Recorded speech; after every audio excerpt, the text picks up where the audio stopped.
ಗಾಡಿ ಜಸ್ಟ್ ನನ್ನ ಫ್ರಂಟಲ್ಲೇ ಇದೆ.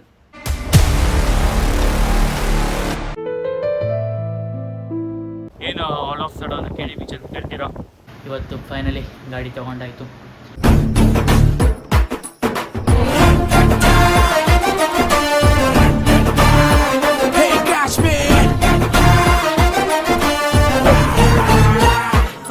ಹೇ guys, welcome back to my another video. So good morning guys. ಬೆಳಿಗ್ಗೆ ಎದ್ದು ಬೇಗ ರೆಡಿಯಾಗಿದ್ದೀನಿ. ಸೊ ಈಗ ಮನೆಯಲ್ಲಿ ರೆಡಿ ಆಗ್ತಿದ್ದಾರೆ ಅಮ್ಮ ಎಲ್ಲ. ಆಮೇಲೆ ಪವರ್ ಬ್ರೋ ಕೂಡ ಆನ್ ದ ವೇದಲ್ಲಿದ್ದಾರೆ ಈಗ. ಸೊ ಡೈರೆಕ್ಟ್ ಶೋರೂಮ್ಗೆ ಹೋಗಿ ಅಲ್ಲಿ ಸ್ವಲ್ಪ ಸಿಗ್ನೇಚರ್ ಏನೇನು ವರ್ಕ್ ಇದೆ ಎಲ್ಲ ಮುಗಿಸ್ಕೊಂಡು ಡೈರೆಕ್ಟ್ ಡೆಲಿವರಿ ತೊಗೊಂಡು ಅಮ್ದಳ್ಳಿ ಟೆಂಪಲಲ್ಲಿ ಪೂಜೆ ಮಾಡಿಸೋ ಪ್ಲ್ಯಾನ್ ಇದೆ. ಸೊ ಬನ್ನಿ ಈಗ ಹೋಗೋಣ. ಸಂಕೇತ್ ಕೂಡ ಬಂದಿದ್ದಾನೆ. ಸೊ ಓಕೆ, ಈಗ ಒಂದು ಹಾಫ್ ಆನ್ ಅವರಲ್ಲಿ ಹೋಗಿ ರೀಚ್ ಆಗ್ತೀವಿ ಶೋರೂಮ್ ಹತ್ರ. ಏನಿಲ್ಲ, ನಿಯರ್ ಬೈನೇ ಇದೆ. ಸೊ ಬಸ್ ಸ್ಟ್ಯಾಂಡ್ ಹತ್ರನೇ ಇದೆ. ಸೊ ನೋಡಿ ವ್ಲಾಗಲ್ಲಿ ಹೆಂಗಿರುತ್ತೆ ಏನು ಅಂತ. ಸೊ ಕಂಪ್ಲೀಟ್ ಸಿನಿಮ್ಯಾಟಿಕ್ ವೀಡಿಯೋಸ್ ಇರುತ್ತೆ. ಸೊ ಎಲ್ಲ ಎಂಜಾಯ್ ಮಾಡ್ಕೊಳ್ಳಿ. ಸೊ ಈಗ ಹೊರಡೋಣ ಬನ್ನಿ. ಸೊ ಗೈಸ್, ಈಗ ನಾನು ಫೈನಲಿ ಶೋರೂಮ್ ಹತ್ರ ಬಂದಿದ್ದೀನಿ. ಗಾಡಿ ಜಸ್ಟ್ ನನ್ನ ಫ್ರಂಟಲ್ಲೇ ಇದೆ. ಸೊ ಈಗ ತೋರಿಸಲ್ಲ, ಆಮೇಲೆ ಸಿನಿಮ್ಯಾಟಿಕ್ ಕ್ಲಿಪ್ಪಲ್ಲಿ ನೀವು ನೋಡ್ಕೊಳ್ಳಿ. ಡ್ಯಾಮ್ ಗೈಸ್, ತುಂಬ ಬಲ್ಕ್ ಇದ್ದಂಗಿದೆ ಗಾಡಿ ಸ್ವಲ್ಪ. ಸೊ ಓಕೆ, ನೋಡೋರಂತೆ ವಿಡಿಯೋ. ಓಕೆ ಗೈಸ್, ಅಮ್ಮ ಬರ್ತಿದ್ದಾರೆ, ಅವ್ರು ಆಟೋ ಮಾಡ್ಕೊಂಡು ಬರ್ತಿದ್ದಾರೆ. ಆ್ಯಂಡ್ ಪವರ್ ಬ್ರೋ ಬರ್ಲಿಕ್ಕೆ ಸ್ವಲ್ಪ ಲೇಟ್ ಆಗುತ್ತಂತೆ. ಸೊ ನಾನು ಸಂಖ್ಯೆ ಜಸ್ಟ್ ಬಂದಿದ್ದೀವಿ ಈಗ. ಸೊ ಓಕೆ, ಸ್ವಲ್ಪ ವರ್ಕೆಲ್ಲ ಇದೆ. ವ್ಲಾಗ್ ಜಾಸ್ತಿ ಮಾಡಲ್ಲ ಇವತ್ತು, ಫುಲ್ ಸಿನಿಮ್ಯಾಟಿಕ್ ಕ್ಲಿಪ್ಸೇ ಇರುತ್ತೆ. So okay guys. 1 hour later. So guys, almost 1 hour ಮೇಲೆ ಆಯಿತು. ಸೊ ಇನ್ನೂ ಪ್ರೊಸೀಜರ್ ನಡೀತಿದೆ, ಇನ್ಶೂರೆನ್ಸ್ ಏನೋ ಮಾಡ್ತಿದ್ದಾರೆ. ಸೊ ಓಕೆ, ಬೈಕಿನ್ನೂ ಇಲ್ಲೇ ಇದೆ, ಓಡಿಸ್ಬೇಕು ಅನಿಸ್ತಿದೆ. ಸೊ ಓಕೆ, ಒಂದು ಶಾರ್ಟ್ ಏನೋ ಬೇಕಂತ ಇದು ತಗೊಳ್ಳೋದು. ಆಮೇಲೆ ಹೈವೇ ಮೇಲೆ ಒಂದು ಶಾರ್ಟ್ ಇದೆ. ಸೊ ಎಲ್ಲ ನೋಡೋರಂತೆ ಸಿನಿಮ್ಯಾಟಿಕ್ ಕ್ಲಿಪ್ಪಲ್ಲಿ. ಓಕೆ ಗೈಸ್, ಮತ್ತೆಷ್ಟೊತ್ತಾಗುತ್ತೆ ಗೊತ್ತಿಲ್ಲ. So will see. And power ಬರೋ ಕೂಡ ಬಂದಿದ್ದಾರೆ ಆಲ್ರೆಡಿ. ಸೊ ಓಕೆ ಗೈಸ್, ಆಮೇಲೆ ವಿಡಿಯೋದಲ್ಲಿ ನೋಡಿ ಕಂಪ್ಲೀಟ್ ಆಗಿ. 3, 2, 1, bang.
ಸೊ ಗೈಸ್, ಫೈನಲಿ ಈಗ ಅಮ್ದಳ್ಳಿ ದೇವಸ್ಥಾನ ಹತ್ರ ಬಂದಿದ್ದೀನಿ ಬೈಕನ್ನು ಪೂಜೆ ಮಾಡಿಸ್ಲಿಕ್ಕೆ. ಸೊ ಬೈಕ್ ಇಲ್ಲಿದೆ, ದೆನ್ ಅಲ್ಲಿದೆ ಕಾರು. ಸೊ ಓಕೆ, ಈಗ ಪೂಜೆ ಮಾಡಿಸೋಣ. ನೀವು ಕಂಪ್ಲೀಟ್ ಸಿನಿಮ್ಯಾಟಿಕ್ ಕ್ಲಿಪ್ಪನ್ನು ನೋಡಿರ್ತೀರ. ಲೈಕ್ ನಾನು ಎಡಿಟ್ ಮಾಡಬೇಕಿದ್ರೆ ಸಿನಿಮ್ಯಾಟಿಕ್ ಕ್ಲಿಪ್ಪನ್ನು ಹಾಕಿರ್ತೀನಿ, ಅದಾದಮೇಲೆ ಅಮ್ದಳ್ಳಿ ದೇವಸ್ಥಾನದ ಪೂಜೆ ಹಾಕಿರ್ತೀನಿ. ಸೊ ಓಕೆ, ಈಗ ಪೂಜೆ ಮಾಡಿಸೋಣ. ಬೈಕ್ ಅಂತೂ ಫುಲ್ ಚೆನ್ನಾಗಿದೆ. ಸೊ ಫುಲ್ ಪವರ್ ಇದೆ ಬೈಕಲ್ಲಿ. ಇದ್ರ ಬಗ್ಗೆ ಕಂಪ್ಲೀಟ್ ರಿವ್ಯೂ, ಬೈಕಿಂದು ಏನೇನು ಸ್ಪೆಕ್ಸ್ ಇದೆ ಎಲ್ಲ ಕಂಪ್ಲೀಟ್ ರಿವ್ಯೂವನ್ನು ನೆಕ್ಸ್ಟ್ ಅಥವಾ ಅಪ್ಕಮಿಂಗ್ ಬ್ಲಾಗಲ್ಲಿ ಹೇಳ್ತೀನಿ. ಸೊ ಈಗ ಪೂಜೆಯನ್ನು ಮಾಡಿಸೋಣ ಬನ್ನಿ.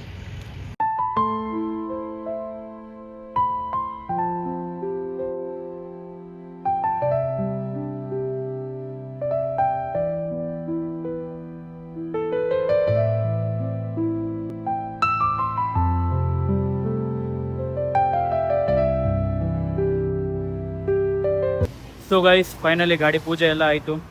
ಗಾಡಿ ಫುಲ್ ಹೊಳಿತಿದೆ ಗೈಸ್ ಫ್ಲವರಿಂದ. ಸೊ ನೋಡಿ, ಫುಲ್ಲು ಫ್ಲವರಿಂದ ಹಚ್ಕೊಂಡಿದೆ ಗಾಡಿ. ಸೊ ಪೂಜೆ ಆಯಿತು ಕಂಪ್ಲೀಟಾಗಿ. ಸೊ ಓಕೆ, ಮತ್ತು ಮಳೆ ಬೇರೆ ಬರ್ತಿದೆ. ಸೊ ಆಲ್ಮೋಸ್ಟ್ ಬರಬೇಕಿದ್ರೆ ಎಲ್ಲ ಮಳೆಯಲ್ಲಿ ಹತ್ಕೊಂಡು ಬಂದಿದ್ದೀನಿ ಈಗ. ಓಕೆ, ಮನೆಗೆ ಹೋಗಿ ಏನಂತ ನೋಡೋಣ ಗಾಡಿನ. ಸೊ ನೋಡಿ ಎಷ್ಟು ಚೆನ್ನಾಗಿ ಕಾಣಿಸ್ತಿದೆ. ಎಲ್ಲೋ ಹೂವಿನ ಹಾರದಿಂದ ತುಂಬಿದೆ. ಓಕೆ ಸೊ ಗೈಸ್ ಈಗ ಗಾಡಿ ಎಲ್ಲ ಪಾರ್ಕ್ ಮಾಡಿ ಮನೆಗೆ ಹೋಗಿ ಈಗ ನಾನು ಪವರ್ ಬ್ರೋ ಎಲ್ಲ ಸಿಗ್ಲಿಕ್ಕೆ ಬಂದಿದ್ದೀವಿ ಬ್ಯಾಕ್ಗ್ರೌಂಡ್. ಸೊ ಈಗ ಸ್ವಲ್ಪ ಆರ್ಡರ್ ಮಾಡಿದ್ದೀವಿ ಎಲ್ಲ ಬಂದಮೇಲೆ ತಿಂದಾದ್ಮೇಲೆ. ಸೊ ಏನು ಮಾಡೋದು ಅಂತ ನೋಡೋಣ. ಇವಾಗ ಜಾಸ್ತಿ ಏನು ಲೆಂತಿ ಮಾಡಲ್ಲ ವೀಡಿಯೋ. ಸೊ ಎಲ್ಲ ಸಿನಿಮ್ಯಾಟಿಕ್ ಕ್ಲಿಪ್ಪಲ್ಲೇ ನೋಡ್ಕೊಳ್ಳಿ. ನೆಕ್ಸ್ಟ್ ಬರೋ ವ್ಲಾಗಲ್ಲಿ ಎಲ್ಲ ಹೇಳ್ತೀನಿ ಕಂಪ್ಲೀಟಾಗಿ. So okay. ಸೊ ಗೈಸ್ ಈಗ ಫ್ರೆಂಚ್ ಫ್ರೈಸ್ ಮತ್ತು ಕೋಲ್ಡ್ ಕಾಫಿ ಬಂದಿದೆ. ಸೊ ಜನ ಯಾರೂ ಇಲ್ಲ ಇಲ್ಲಿ.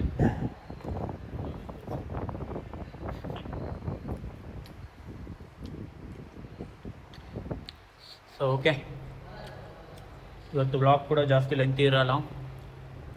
ಸೊ ಓಕೆ ಗೈಸ್, ಎಲ್ಲ ತಿಂದಾದ್ಮೇಲೆ ಆಮೇಲೆ ನೋಡೋಣ ಮನೆಗೆ ಹೋಗಿ. Okay 20 minutes later. So guys ಈಗ ಕೆ ಡಿ ಬೀಚ್ ಹತ್ರ ಬಂದಿದ್ದೀನಿ. ಏನು all of sudden K D beach ಅಂತ ಕೇಳ್ತೀರಾ? ಸೊ ನನಗೂ ಗೊತ್ತಿಲ್ಲಾಗಿತ್ತು. ನಮ್ಮ ಮಾಮ ಎಲ್ಲ ಬಂದಿದ್ದಾರೆ, ರಿಲೇಟಿವ್ಸ್ ಬಂದಾಗಿತ್ತು. ಸೊ ಅವರು ಎಲ್ಲಾದರೂ ಪ್ಲೇಸ್ ತೋರಿಸು ಅಂತ ಹೇಳಿದ್ರು ಅಂಕೋಲದಲ್ಲಿ. ಸೊ ಇದೊಂದು ಪ್ಲೇಸನ್ನು ಕರ್ಕೊಂಡು ಬಂದಿದ್ದೀನಿ, ಚೆನ್ನಾಗಿದೆ ಅಂತ. ಹಾಂ ಬೀಚಾ ನಾವು ಗಾಬಿತ್ ಕೇಣಿ ಬೀಚ್. ಸೊ ಓಕೆ, ಈಗ ಬೈಕಲ್ಲಿ ಪಾರ್ಕ್ ಮಾಡಿ ಬಂದಿದ್ದೀನಿ. ಸೊ ಬೈಕಿಗೆ ಸ್ವಲ್ಪ ಎಲ್ಲ ಎಂಜಾಯ್ ಮಾಡಬೇಕು. ಎಂಜಾಯ್ ಮೀನ್ಸ್ ಇಲ್ಲ ಫ್ಯೂಚರ್ಸನ್ನು ನೋಡಬೇಕು, ನಾನು ಎಕ್ಸ್ಪ್ಲೋರ್ ಮಾಡಬೇಕು. ಸೊ ಓಕೆ, ಈಗ ಇಲ್ಲಿ ಸ್ವಲ್ಪ ಎಲ್ಲ ಎಂಜಾಯ್ ಮಾಡಿ ಆಮೇಲೆ ಮನೆಗೆ ಹೋಗಿ ಬೈಕ್ ಮನೆ ಹತ್ರ ಪಾರ್ಕ್ ಮಾಡೋದು ಅಥವಾ ಬೇರೆ ಕಡೆ ಪಾರ್ಕ್ ಮಾಡೋದು ನೋಡಬೇಕು. ನ್ಯೂ ಬೈಕಲ್ಲ, ಏನಾದರೂ ಒಂದು ಸ್ವಲ್ಪ ಕಣ್ಣು ಲೈಕ್ ಕಲ್ಲಿಂದ ಏನಾದರೂ ಕಿಡಿ ಬಂದು ಸ್ಕ್ರ್ಯಾಚ್ ಆಗಿಬಿಡುತ್ತೆ. So let's why. ನೋಡಿ ಬ್ಯಾಕ್ಗ್ರೌಂಡ್ ಯಾವ ಥರ ಕಾಣಿಸ್ತಿದೆ ಅಂತ. ಫುಲ್ ಬೀಚು ಆ್ಯಂಡ್ ಸುತ್ತಮುತ್ತ ನೋಡಿ ತುಂಬ ಚೆನ್ನಾಗಿದೆ ವೆದರ್ ಈಗ. ಸೊ ಅಲ್ಲಿಗೆ ಹೋಗ್ಬೋದಿತ್ತು, ಬಟ್ ನಾನು ಸ್ಟಿಪ್ಪರ್ ಒಂದು ಜಾರ್ತಿದೆ, ಅದಕ್ಕೆ ಇಲ್ಲೇ ಕುತ್ಕೊಂಡೆ. ಸೊ ಈ ಸ್ಟಿಪ್ಪರ್ ಹಾಕೊಂಡ್ರೆ ಜಾರುತ್ತಾ ಅಂತ ಹೇಳ್ತೀನಿ, ಬೇರೆ ಸ್ಟಿಪ್ಪರ್ ಅಂತ ತಗೋಬೇಕು.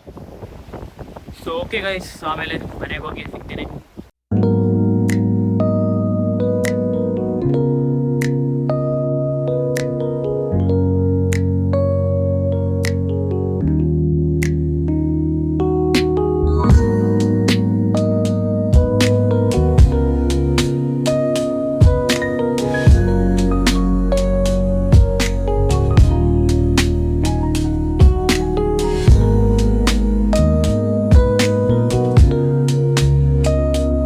ಸೊ ಗೈಸ್ ಈಗ ಜಸ್ಟ್ ಫೈನಲಿ ಮನೆಗೆ ಬಂದು ರೀಚ್ ಆದ. ಸೊ ಇವತ್ತು ಫೈನಲಿ ಗಾಡಿ ತೊಗೊಂಡಾಯಿತು. ಸೊ ಅದರ ಏನೇನು ಸ್ಪೆಕ್ಸ್ ಇದೆ, ಏನೇನು ಅದ್ರ ಬಗ್ಗೆ ರಿವ್ಯೂ ಕೊಡಬೇಕು ಅಪ್ಕಮಿಂಗ್ ಬ್ಲಾಗ್ಸಲ್ಲಿ ಕೊಡ್ತೀನಿ. ಔಟ್ಸೈಡ್ ನಿಂತಿದೆ ಈ ಗಾಡಿ. ಸೊ ಗಾಡಿಯಲ್ಲಿ ಪಾರ್ಕ್ ಮಾಡೋದು ಅಂತ ನೋಡೋಣ. ಸೊ ಓಕೆ, ನಂಬರ್ ಪ್ಲೇಟ್ ಬರಲಿಕ್ಕೆ ಮತ್ತೊಂದು 10 days ಆಗುತ್ತೆ. ಆಲ್ರೆಡಿ ನಂಬರ್ ಪ್ಲೇಟ್ ಬಂದಾಯಿತು. ಸೊ ನನಗೆ ಬೇಕಾಗಿರೋ number plate like 4 digit number ಏನಿರುತ್ತೆ ಅದು ನನಗೆ ಬೇಕಾಗಿರೋದು ಬಂದಿಲ್ಲ. ಸೊ ಅದೊಂದು ಡಿಸಪಾಯಿಂಟ್ಮೆಂಟ್ ಅಷ್ಟೇ. ಅದೊಂದು ಬಂದಿದ್ದಿದ್ರೆ ಫುಲ್ ಖುಷಿಯಾಗಿತ್ತು. So okay, it's okay, it happens. Okay, ಗಾಡಿ ಒಂದು ಸಿಕ್ತಲ್ಲ, ಈಗ ಅದೊಂದು ಚೆನ್ನಾಗಿ ಒಂದು ಮೇಂಟೈನ್ ಮಾಡಿ ನೋಡ್ಕೋಬೇಕಷ್ಟೆ. ಓಕೆ ಗೈಸ್, ಈಗ ಮತ್ತೆ ಗೋವಾ ಯಾವಾಗ ಹೋಗೋದು ಅಂತ ಗೊತ್ತಿಲ್ಲ. ಆ್ಯಂಡ್ ನಾಳೆ ಎಲ್ಲಾದರೂ ಹೋಗೋ ಪ್ಲ್ಯಾನ್ ಮಾಡ್ತಾಯಿದ್ದೀನಿ. ಲೈಕ್ ಬೈಕ್ ಮೇಲಲ್ಲ, ಹಿಂಗೆ ಎಲ್ಲಾದರೂ ಕಾರ್ ಮೇಲೆ ಅಣ್ಣನ ಪವರ್ ಹೋಗುತ್ತೆ. ಸೊ ನೋಡೋಣ ಏನಾಗುತ್ತೆ ಅಂತ. ಆ್ಯಂಡ್ ಮಾಮ ಬೇರೆ ಬಂದಿದ್ದಾರೆ. ಸೊ ಅವರೆಲ್ಲ ದೊಣ್ಣೆ ಫಾಲ್ಸ್ ಹೋಗೋ ಪ್ಲ್ಯಾನ್ ಮಾಡಿದ್ರು ಲೈಕ್ ನಾಳೆ. ಸೊ ನಾನು ಆಲ್ರೆಡಿ ಹೋಗಿ ತೋರಿಸಿದ್ದೀನಲ್ಲ ನಿಮಗೆ. ಓಕೆ, ಅವ್ರ ಜೊತೆ ಹೋದರೆ ಒಂದು ಕೈಂಡ್ ಆಫ್ ಫನ್ ಇರುತ್ತೆ. ಅವ್ರ ಕ್ಯಾಮ್ರಾ ಶೈ ಏನೂ ಇಲ್ಲ. ಸೊ ಹಿಂಗೆ ಕ್ಯಾಶುವಲಿ ಆರಾಮ್ ಮಾತಾಡ್ಬೋದು. ವ್ಲಾಗು ತುಂಬ ಫನ್ನಿ ಆಗಿರುತ್ತೆ. ಸೊ ನೋಡೋಣ ಏನಾಗುತ್ತೆ ಅಂತ ನಾಳೆ. ಸೊ ಓಕೆ, ಇವತ್ತಿನ ವ್ಲಾಗ್ ಹೆಂಗೆ ಅನಿಸ್ತು ಪ್ಲೀಸ್ ಡೂ ಕಮೆಂಟ್ ಗೈಸ್. ಯಾರು ನಜರ್ ಹಾಕ್ಲಿಕ್ಕೆ ಹೋಗಬೇಡಿ. ಆ್ಯಂಡ್ ಏನಾದರೂ good cheap and best good modifications ಏನಾದರೂ ನಿಮ್ಮ ಸಜೆಷನ್ಸ್ ಏನಾದರೂ ಇದ್ದರೆ ಕಮೆಂಟ್ ಬಾಕ್ಸಲ್ಲಿ ಡ್ರಾಪ್ ಮಾಡಿ. ಸೊ ಓಕೆ, ಈ ವ್ಲಾಗ್ ಇಷ್ಟ ಆಗಿದ್ರೆ ವೀಡಿಯೋನ like, share, comment and subscribe ಮಾಡಿ. ನಿಮ್ಮ ಫ್ರೆಂಡ್ಸ್ ಆ್ಯಂಡ್ ಫ್ಯಾಮಿಲಿ ಕೂಡ ಶೇರ್ ಮಾಡಿ. ಸೊ ಇದೇ ಥರ ಸಪೋರ್ಟ್ ಮಾಡ್ತೀರಿ. ಆ್ಯಂಡ್ ನೋಡಿ, ವೆಯ್ಟ್ ಮಾಡಿ ನಾಳೆ ವ್ಲಾಗಿಗೆ. So till then take care, tata, bye bye guys, ಬಾಯ್.